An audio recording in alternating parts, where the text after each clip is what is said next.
Hello guys, Mr. back in the video, and today I want to give my review on the first two Mortal Kombat movies. That's Mortal Kombat 95 and Annihilation. This is in preparation for Mortal Kombat 2, and I will be I will probably be reviewing all the movies in preparation for that, like the animated movies, and yeah, just a lot of action movies, obviously. So just let's get into it. So start off with Mortal Kombat 95. I think this movie's pretty good. There's a lot of issues here, but I do think it's pretty good. But yeah, like I said, there's a lot of flaws. Like the main, okay, so just starting off with some of the positives. Like I think that Shang Tsung and it was really good. I think that the actor performed really good. I'm pretty sure he's dead, so rest in peace. I do think a lot of the action is cool. Like it's not always cool, but like the fight between Gianni and Scorpion and NetherRealm, that's pretty cool. The fight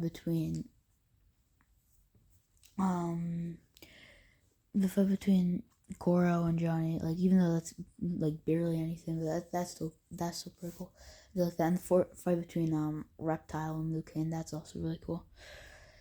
But yeah, then I do think that Johnny Cage is well performed and well written.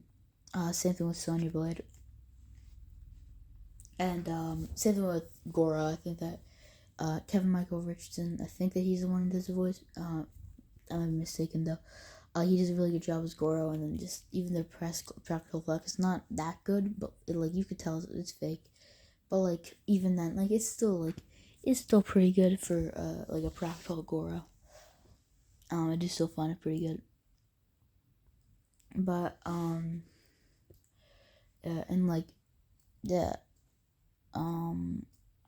so then yeah, I guess just moving on to the negatives. And the main negative for this movie, and there are more, but the main one is definitely the fact that it's rated PG-13. It's not only the fact that it's rated PG-13, it's general even bluntness. If it's PG-13, it's 1995. PG-13 has gotten much softer over the years. Same thing with PG, but movies that used to be rated, there's a whole rating system to it, but essentially it used to be the main ratings. When it was first made, the main ratings were G, which is kids movies, PG, which is in between, it was slightly more adult movies, more teenage movies, and it was also kids could watch them, but not it wasn't kids movies, but also it wasn't adult, it wasn't adult movies, adults could watch them, mainly kids could also watch them, and it was R, which is R-rated movies. There may have been NC-17X, all that stuff, but those are the main three. It then in the 80s with Gremlins and the second Indiana Jones, they made PG-13, which is something that wasn't quite PG but wasn't quite R either, right? So it would be a lot harder, it wouldn't be it wouldn't be so it wouldn't quite be that kiddish, but it also wouldn't be too adult where only adults can watch it, so it wouldn't warrant an R rating. Right, so that happened kind of mid-ish 80s. It was created for Gremlins and Indiana Jones 2, like I said, and then essentially over time it just got softer and softer. For now, G's made for baby movies, PG is for kids movies, which is what G used to be. But G also used to be baby movies. It used to be both. But then the PG-13 is now PG, and then yeah, so it kind of got messed up. They kind of stepped down a bit, right? This is the 90s, so it wasn't quite as soft, but also wasn't quite as hard as the 80s. But there's just there's no. I get the studio mandate, and it's kind of bullshit. But this movie should be PG. It's a PG film. This movie is 100% PG film, and a PG Mortal Kombat movie this didn't work. And yeah, I know I am the person who says lore over gore, every true Mortal Kombat fan, lore over gore, but at the same time, it's Mortal Kombat, right? And also at that point in the history, it wasn't that much lore. I'm pretty sure only the first 2 games had come out, maybe the third one, but like at least only the first 2. So, there wasn't that much lore to adapt, and even then, they didn't really adapt a whole lot of the ones that were possible. So, like, yeah, that's a big issue there. Is that it's just not like, it's like, it's like there's no gore, right? I counted, and correct me if I'm wrong, but I'm pretty sure there was literally 1 drop of blood. It's when Sonya shoots that guy and he's bleeding out, and like, yeah, he wore body armor. There's no drop of blood that came out of his mouth. That's the only drop of blood that I counted. It's like it's streaming. It was a pretty big drop of blood and it streamed down, but it's still 1 drop of blood. So like, that's pretty bad in the Mortal Kombat movie. And that doesn't even swear that much. Like, I think Johnny Cage says like a couple swear, but like I would say, yeah, this movie is like why is the movie PG-13? Like it shouldn't even be PG-13. Like the movie should be PG, and like it, but like it actually should be R. But like the movie itself is a PG film, but it really should be an R-rated movie. And yeah, that's like the main issue here. And I'm gonna compare this to a slasher movie. Okay, it might seem like a weird comparison. Just stick with me. So a slasher movie, I'm a fan of slasher movies. Most slasher movies I don't like that much. I do like I love Scream, but like there's a lot of slasher movies that are pretty boring because it just kill, boring stuff. Like there's like I'm kind of taking this from like an old film review done by Lee Winnell. He created Saw, but he used to like review movies on like a channel. But like he essentially said it. You could go watch the clip, but like he essentially said that the way a slasher movie usually works is a kill, boring stuff, kill, boring stuff, kill, boring stuff. Essentially, like every now and again there'll be a kill, but it'll mainly be boring stuff. And then he also goes on to compare how all Kevin Williams did with Scream is in between the kills he added character development and good storytelling, which I 100% agree with. But like that's like it's essentially the same thing here, where like, and that kind of and to me that kind of dictates whether what kind of dictates whether a slash movie like that is enjoyable versus completely like really really bad. Like is the kills, right? Like I kind of enjoy the first Terrifier. It has no story, and I think that it's like there's no final girl, there's no story. I still think that like when the kill and when Art the Clown and the kills in that first movie, that does really make the first movie. So it kind of decides like what are the kills? Are they creative? Are they gory? So it's kind of the same thing here with the fights. But at the end of the fights, there should be kill, or else it would be. I still like the movie, but it would just be a whole lot more enjoyable if like the kills, like if like somebody died and it was bloody. Instead, like Kano gets his neck snapped. They try to do like a pit fatality from the game, but like it didn't really work. There is one cool kill where Sub-Zero, like there's a guy running at Sub-Zero and he freezes the guy and he explodes. That one also kind of got away with a little bit quirky. I did see that it was pretty gruesome, that kill. It wasn't that gruesome, but like it is something like maybe like make it a little bit bloody, but like you could kind of tell like there was a little bit more blood in this scene. You could say there still really is, like it's hard to tell because the lighting's all weird in that scene. But yeah, like it like that was like really, really cool kill. Like anything else is bloodless. Like Arlene gets beat to death, bloodless. Kano gets the neck snap, bloodless. I mean, obviously, like there's not even blood when they try to recreate the pit fatality from the game, or the stage fatality, but it's in the pit. That they try to recapture, but yeah, whatever. But yeah, and then there are other negatives. Like I mean, obviously, like Sub-Zero and Scorpion. What were they thinking, man? These 2 iterations completely suck. Like so like Sub-Zero and Scorpion are just essentially, like I'm pretty sure they're just mind controlled, like mind controls, like henchmen for Shang Tsung, and I might be saying that wrong. I'm not sure. Shang Tsung, I think. Yeah, Shang Tsung. But yeah, there's such a microcontroller thing which takes away all like the cool stuff from the games. In the games, and I think he mentioned the line about them being like enemies with each other, like mortal enemies, but like they're both like my slaves. And it's like, wait, what? Because that's so stupid. Because they should have just did the game. Like like like I said, there's not a lot of lore at this point in the story. Like at this point in the game's development, there was at the most the first 3 games. I'm pretty sure it's just the first 2 though. And and what little they have, they throw away a bunch of it. They throw away all this cool, awesome stuff with their rivalry and the Lin Kuei and all that cool stuff. It's so good in the games. They just decide throw that away. No, they're just gonna be slaves, and not to mention, like I guess it's kind of cool the way they kill off Sub-Zero with the whole water thing, but that fight's still pretty lame.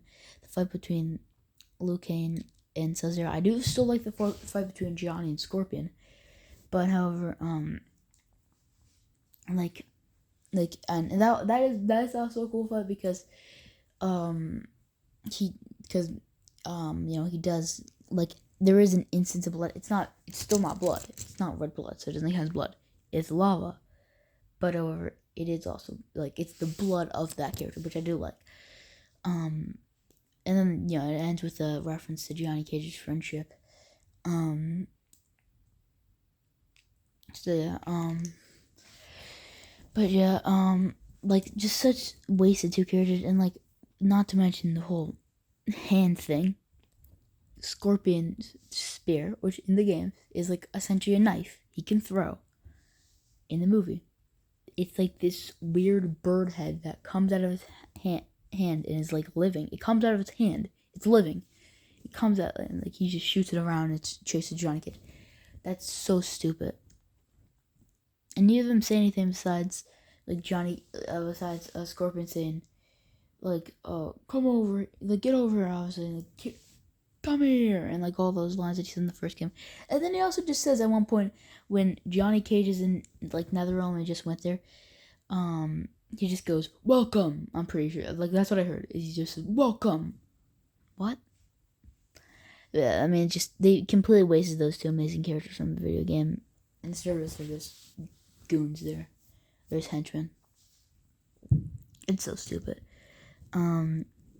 Also, one criticism I have, this might seem minor, but they didn't make it clear that each one was an actual fight, because like it's kind of clear when there's a fight and when there's not a fight, but it kind of seems like I'm still not sure whether the fight between Johnny Cage and Scorpion, and Sub-Zero and Liu Kang, if those fights were actually part of the tournament, or if they weren't part of the tournament. I'm still not sure. Because we do see that Scorpion and Sub-Zero, we do see them attacking like Johnny Cage, Liu Kang, Sonya Blade, like before the tournaments begin, and like they make it clear that no, they're not allowed to do that. Instead, they make an entire movie about that, but we'll get to that when we get to that. But like, see, that's just like stupid that they didn't make it clear enough that these were part of the tournament. And then other things like Reptile, like the CGI in this movie is absolutely awful. Like everything with Reptile, even the design of Reptile, like it's not good CGI and it's not even a good design. It's all very, very bad CGI. And mind you, this came out 2 years after Jurassic Park. Came out 2 years after Jurassic Park. There's these effects. Like what? But then I guess. But then like another criticism, this is a pretty big one, but Raiden in the movie, Raiden like should be Asian. In the movie's white, but like first off, like there's not a clear race in the games, but like also by the way, both Scorpion and Sub-Zero also aren't Asian, even though they're Asian in the games. Like, so yeah, all these characters are race swapped. And Raiden also just like, it's not even the fact that he's white that bothers me that much. Like he should be Asian, but like it's not like that doesn't bother me like that much. it's the performance, and Christopher Lambert seems like a really nice guy, but like it was both the writing and he was just not good at reading. He has this weird raspy voice, like your sideshow freaks attack my fighters. It's like, wait, what? His voice is really bad. It just doesn't fit. It doesn't match the character of Raiden. Raiden's supposed to have this kind of like big boomy voice, like this big commanding boomy voice instead of this weird raspy voice. And ultimately, that Raiden just sucks in this movie.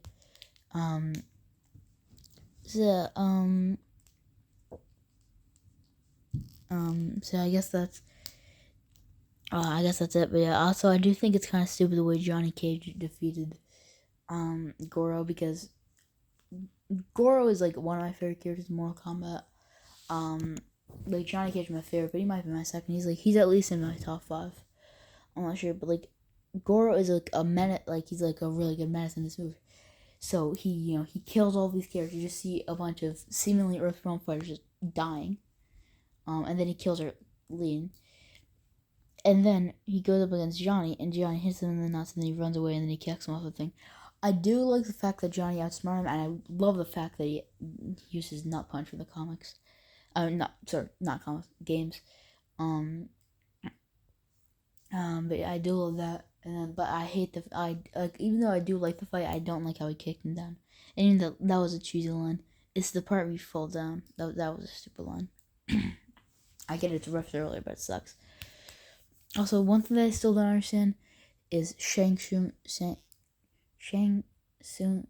plan. Sorry. His plan makes no sense because first off, he seemingly kills Liu Kang's brother right before this. For no apparent reason. And then also he gets the best martial artists in the world. He gets some of the best martial artists in the world, Sonya Blade and Johnny Cage. That's what we see in this movie, to join Earthrealm, which doesn't even make sense. Wouldn't it make sense if Raiden was doing this? Wouldn't it make sense if Raiden went to Johnny Cage's agent? He said, "Hey, get him here, right? Like, get him here. Like, there's a new project that I want to work on, right?" He pitched it to his agent, and then, like maybe he like gave Sonya a tip that Kano was gonna go into that ship, right? To get them there, but they don't do that. It's stupid. Instead, and like it's made up like he's like trying to like plan something else. So this may have been the direction. I don't know if I'm wrong here, but like this is the stupidest direction. Like, what I assume is that what the screenwriter meant for it to be was that Shang Tsung lured both Johnny Cage and Sonya Blade there, because he somehow planned this all out where Johnny Cage would fall in love with Sonya Blade, and then he would fall in love with Sonya Blade so much that he would be willing to give up his own life for her, where he would be willing to fight Goro, and he would go to Shang Tsung, be like, "Hey, I want to fight Goro next," and he'd be like, "Well, here's the deal. Like, we gotta be like I get to choose whoever I fight at the end," and Johnny Cage would be gullible enough to do that, and then that would happen. That was his entire plan. That is just why would that? See, that's what I assume. And if it wasn't, well, then why else would he be taking him there, right? Did he have some sort of other plan? Because that's what I seen like by the end, where he's like, "Oh, I choose to fight Sonya Blade." Also, the rules are really iffy because like at the end of the movie, he's like, "Oh, I'm gonna fight you, Sonya Blade. You like, are you gonna take her now?" He's like, "Go." She's like, "Go to hell." And he's like, "Oh, then I win." And then I think then Katana, Johnny Cage, and Liu Kang show up, and they're all like, "Wow, you're such a pussy, Shang Tsung. You're such a pussy. You're like a..." They're essentially saying that to him, and he's like, "Oh, fine, I guess. Like, fine, I won't fight her. Johnny Cage, let's fight." And then before Johnny Cage could say anything, Liu Kang just turns and says, "No, you're fighting me." I don't think that's how the rules work. That's not how it works. He gets to challenge whoever wants, and then somehow they peer pressured him into saying, "No, I'm gonna go. No, I'm gonna go. I'm not gonna do that anymore." They somehow peer pressured him to say, "No, I'm not gonna do that anymore," for Johnny Cage. And Liu Kang just said, "No, you're not fighting him. You're fighting me." And then he's like, okay, that's good. It's stupid. Also, like, there's other like stupid things. Like, first off, they say that they, like when I was first watching the movie, because I seen this movie once like years ago, and then I hadn't watched it since. So when I was first watching the movie again, I heard them bring up the Great Kung Lao. I was like, wait, what? Kung Lao wasn't in these movies. Like, what does that mean? Like, yeah, so we're bringing the Great Kung Lao, and they said the ancestor of the Great Kung Lao. So I was like, what? And it took me a second to click. They're talking about Liu Kang. They're really saying that Liu Kang's the ancestor of the Great Kung Lao? No, that's Kung Lao. Like, Kung Lao is the ancestor of the Great Kung Lao. That's so stupid. And there's other things too. There, like, this game. A lot of people in this movie. A lot of people credit it as having only the crew of the first game. That's not true. They bring in Jax. He's a small cameo. It doesn't really count. But then they also bring in Katana. She plays a pretty big role in the movie. So no, they don't do that. And then Shao Kahn's a tease at the end, but I'm not counting that.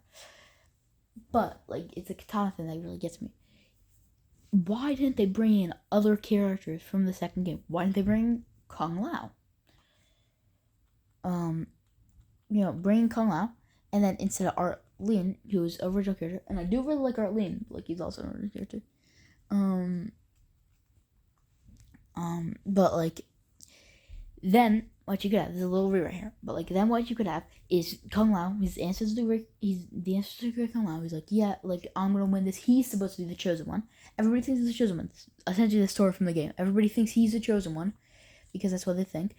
That's what they think in the game, right? Because he's the ancestor to the Great Kung Lao. He's like, oh, I'm gonna come in here. I'm gonna beat Goro. I'm gonna beat Shang Tsung. I'm gonna win this Mortal Kombat tournament, right? I'm gonna win this, right? And then you could have the all is lost moment where Art Lin dies. Instead, it's Kung Lao dying here, right, by Goro, and then then it could be like, well, we've lost all hope, and then Johnny Cage could do the whole thing, if like, because like he was the most powerful member. Also, there's other nitpicks like Liu Kang never uses fire abilities, stupid. But yeah, that was like a little ramble here. But like, yeah, I mean, I think they should have just done that instead of introducing original characters. Also, by the way, Art Lin gets beat to death. If you're gonna beat to death, that's gonna be a pretty bloody process. Like, there's gonna be blood everywhere, and you could have someone get beat to death in a PG-13 movie, but you gotta show blood. They don't do that, right? Like, you could still even keep the rating PG-13 and get Art Lin beat to death with showing blood there. You don't have to like make it as gruesome as maybe an R-rated movie would, but that's a pretty bloody process getting beat to death, right? You're getting punched in the face, and he's getting punched in the face by like this guy with super strength, so his face, like, he's gonna be bleeding. He has no blood, not a drop of blood. He just like sweats. He's like, blood, I'm dead. That's it. And then yeah, so those are like my main criticisms of the movie. But anyways, sorry. Moving on to the next review, which I haven't seen. This is the first time I seen it. Yesterday night, first time I seen it. But when I said to click play on this movie, and oh my god, is this movie like the greatest? It's the greatest bad movie because I really like So Bad They're Good movies, like War of the World last year. That was like such a good movie because of how bad it was. It's the same thing with this one. This movie is hilarious. Like, the first scene, like, it had me crack up. Because first off, they recast like everybody, right? Like in the original movie, Sonya Blade was played by the Miss from Billy Madison, and I Know What You Did Last Summer. In this movie, she's played by some completely random woman. Johnny Cage gets recast. The last movie. Oh, also I forgot to mention, last movie there's such bad effects because first off, at the end of the movie, Shao Kahn's a giant. He's a complete giant, and also he's see-through. Look close at him. He's see-through. And then the last movie, also he's played by Scooby-Doo in that movie. But however, yeah, they recast everybody. The only two people that keep the same are Liu Kang and Katana. Right, so we got so some random missus who plays Sonya Blade now. Johnny Cage played by some random guy who I don't even think speaks any. I don't even think he says a line, honestly. I think he just dies. He instantly dies. Shao Kahn instantly breaks his neck. We got Shao Kahn recasted, who is not even close to big. He's like a normal sized man, and his costume is so goofy. It looks like it came from Spirit of Halloween. He's now played by the guy who was in the start of Terminator. He was one of the punks that like Arnold kills in the first Terminator movie at this opening. He's like one of the guys is like, nice night for a walk, huh? He's one of those guys. Shao Kahn's over here, and he's the best throughout the movie. I'll get to that later, but yeah, he's the best throughout the movie. And Raiden is played by Dexter's dad and the guy from It Welcome Dairy. But honestly, I do think that he's a big improvement. Obviously, I would prefer Raiden to be Asian. But, however, he does kind of bring that seriousness of Raiden to this movie. It's completely different than the first movie, but it's a better casting. But yeah, and then also the effects are even worse. Like, this green screen are so fake. And everybody's, like, doing these flips. It's so goofy. And Shao Kahn, he's like, and it is glorious. He's so goofily fun. And he's like, and because he also gets his plan wrong, because the plan is to merge the realms of Outworld / Denia, because now Outworld merge with Edenia to merge it with Earthrealm. That's always the plan in the games. That was the plan in the first movie, right? They changed that. First time he says first time he says Earth was built in 7 days. Earth was built in 6 days, and in 6 days mankind will rest in peace, which isn't the plan. The plan is to merge realms. Also, that's just such a nice way of saying that the Earth is gonna be destroyed in like 6 days. That's such a nice way of saying it. It will rest in peace. Yeah, like R.I.P. to mankind. Like, that's such a nice way of saying it. It's so weird. And then also it does say, like, oh yeah, we're gonna like merge realms. So, like, we're gonna like enslave everybody. Like, what? Like, get your plan straight, Shao Kahn. And then they introduce like 1,000 characters in this movie. I'm not even going on around it. I'm just going out order, because there isn't enough negatives and there isn't enough positives, because they're one of the same. They introduce like 1,000 characters because they bring back Jack from last movie, recast, didn't even look the same. Now he has metal arms, but like yeah, so now he has metal arms. They have Raiden, their whole arc with him, and the other guys are really stupid in this movie. This is a big criticism. So Shao Kahn breaks the rules anyways.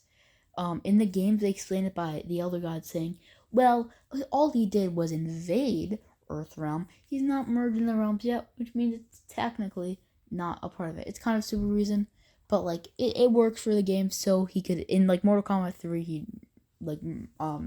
he starts to invade Earthrealm. So it makes sense for the games. It works, whatever, right?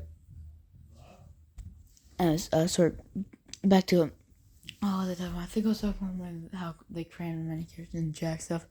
So, okay, obviously the same cast from last one. Johnny Cage died at the start. They put in Rain. They put in Shiva. Okay, so same cast from last movie. Sorry, same cast from last movie. Shao Kahn included, except for those people who died, like all the villains of the last movie, except for they put in Rain. I'll get to that right. So then also they added Rain. They added Shiva, because last time I was talking about them not bringing enough characters. This movie they bring too many characters. They bring Rain. They bring Shiva. They bring Baraka. They bring a bunch of other Tarkadans. Or I'm not sure how to say it. The Tark. I forget, but I think I'm pronouncing it wrong. I bring in a bunch of other of Baraka species, whatever. Right? They bring in Ermac. I think I already said they bring in Rain. They bring in Shiva. I think I said that. They bring in Sindel. All these characters is crazy already, and then they add in the new Sub-Zero.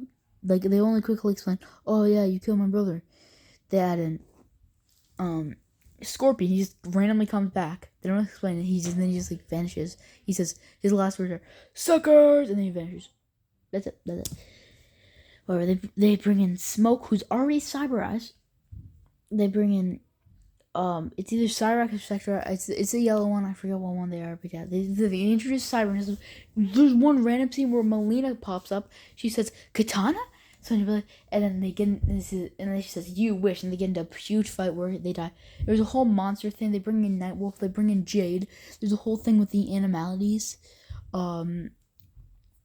Which they bring in Shinnok, who isn't Shinnok. Shinnok in the games is like essentially, I'm pretty sure he's the Elder God, and he's the Elder God of like Netherrealm, like the center of their hell. Nope, it's this. I'm pretty sure he's still an Elder God. They don't really make it clear, but he seems to still be an Elder God.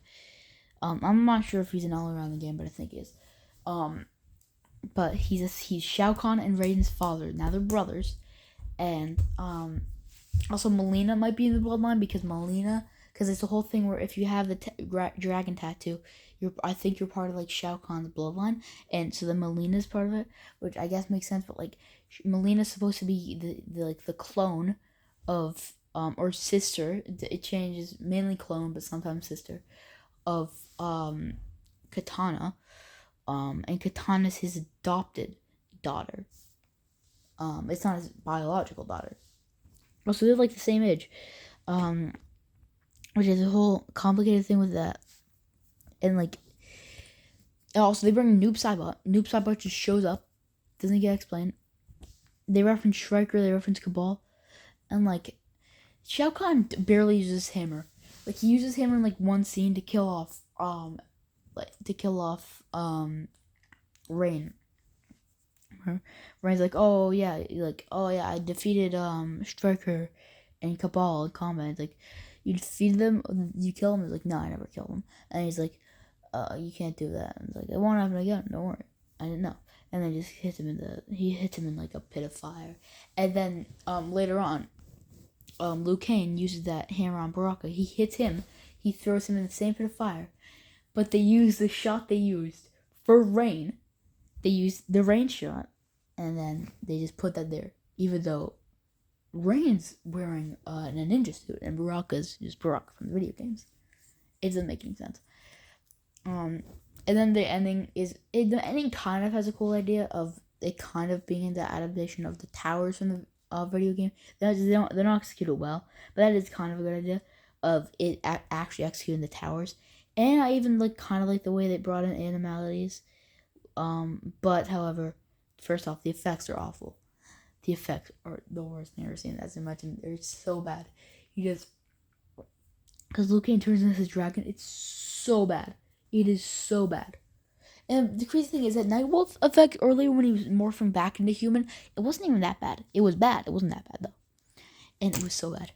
Like the dragon fight, and then it's a kaiju fight because then Shao Kahn turned into an even worse looking Hydra. And again, that kaiju fight, then they have a normal fight and he dies. And then Rain died, he came back to life, whatever. Matara, I forgot to mention, they bring in Matara too. And then Jax, he learns a lesson about how he shouldn't use steroids essentially. Even though in this situation he definitely should, because he's fighting these big old things. He's fighting these demons and all these monsters. He just fought a Centaur man. But it's not good to use metal arms when you're fighting Centaur man, essentially, and with people with super strength. It's an impossible thing to fight. And yeah, overall, this is a really bad movie. I really liked it. I thought it was a blast from how bad it was. But yeah, I'll see you all in the next video. Bye.